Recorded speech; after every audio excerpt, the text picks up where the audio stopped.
So hello everyone, my name is Pratik Wankhade and my today's topic is Pharmaco Economics. So today we will learn about the definition of Pharmaco Economics, pharmacoeconomic analysis, methods of pharmacoeconomic analysis, cost and the importance of pharmacoeconomics and applications of pharmacoeconomics. So first of all, definition of the pharmacoeconomics. So pharmacoeconomics is the field of study that evaluates the behavior of individuals, firms and markets relevant to the use of pharmaceutical products, services, programs which frequently focuses on cost and consequences of that use. So pharmacoeconomics in short focuses on cost and consequences, means outcomes. So pharmacoeconomics is a word which is comes from the two short words, that is pharmacon and the oikonomia. The pharmacons means the drug and the oikonomia means management of household. So pharmacoeconomic analysis. So pharmacoeconomic analysis involves choosing a perspective, then identifying and measuring the costs, identifying and measuring consequences. So perspective can be a patient's perspective, it can be a social perspective, it can be a payer perspective, or it can be a provider perspective. So there are the different methods of the pharmacoeconomic analysis. The first method is the cost effective analysis, the cost effectiveness analysis. So cost effectiveness analysis is the most common method that measures effectiveness in natural units and cost in money. So it compares therapy with qualitatively similar outcomes in a particular therapeutic area.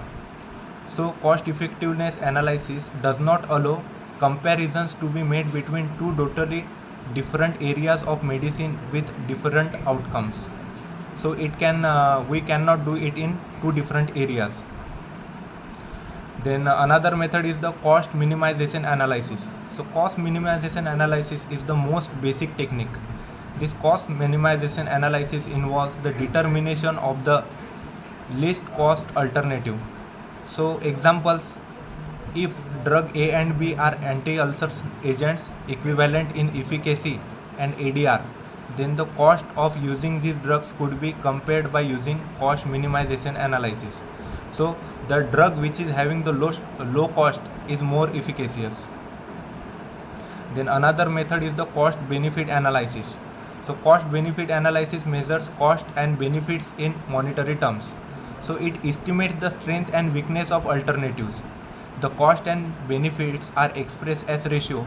So many cost benefit analysis measures and quantify direct cost and direct benefits only due to difficulties in measuring indirect and intangible benefits.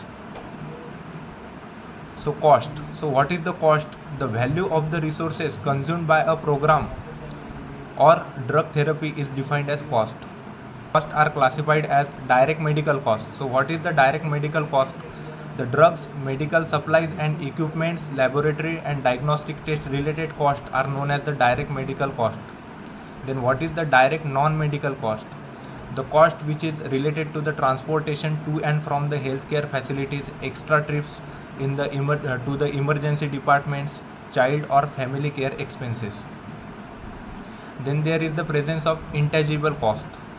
So intangible cost is the non-financial outcomes of disease and medical care such as pain, suffering, inconvenience and grief. Then another is the opportunity cost. So what is the opportunity cost? Value of the alternative therapy that was foregone. Then there is the incremental cost. The extra cost required to purchase an additional unit of effect. It is known as the incremental cost. Then we will see about the importance of pharmacoeconomics. So pharmacoeconomic analysis helps to achieve maximum benefit in limited cost, means more efficacious.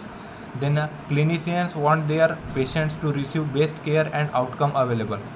The payers want to manage rising costs. Pharmacoeconomics combines the objectives of both clinical and payers by estimating the value of patient outcomes for the expenditure spent on medications and other healthcare services. Then what are the applications of pharmacoeconomics? Healthcare practitioners can benefit from applying the principles and methods of pharmacoeconomics to their daily practice settings. Then pharmacoeconomics aid clinical and policy decision making. Then complete pharmacotherapy decisions should contain assessments of three basic outcome areas whenever appropriate: economic, clinical and humanistic outcomes. So there are the certain MCQs we will see about. So when only supply increases and demand stays the same in a competitive market, then option A is the demand will fall, B is the shortages will emerge, C is the actual price will rise, and D is the equilibrium price will fall. And the right answer is D, equilibrium price will fall. Then the next question is, which of the following distinguishes a want from a demand?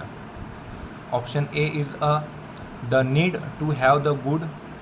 Option B, the supply of money. Option C, the opinion of friends and family. And the option D, the ability to pay. The correct option is option D, the ability to pay. Then the next question is, in a cost effectiveness analysis, study outcomes are measured in. Option A is the outcomes do not need to be measured. Option B, quality adjusted life years. Option C, dollars. And option D is the natural units. And the correct answer is D, natural units. Then the next question is, the appropriate use of cost minimization analysis requires which of the following to be? Option A is consequences for each alternative must be equivalent. Option B, data must be obtained from similar sources. Option C, outcomes must be adjusted for quality of life. And option D is the cost must include measures of loss productivity. And the correct option is option A, consequences for each alternative must be equivalent. Then the last question is, the insurance has the effect of lowering the price of healthcare. The effect of lower the price to the consumer is to: option A, increase demand. Option B, reduce want. Option C, limit supply. And option D, have no impact. And the correct option is option A, increase demand. So, thank you.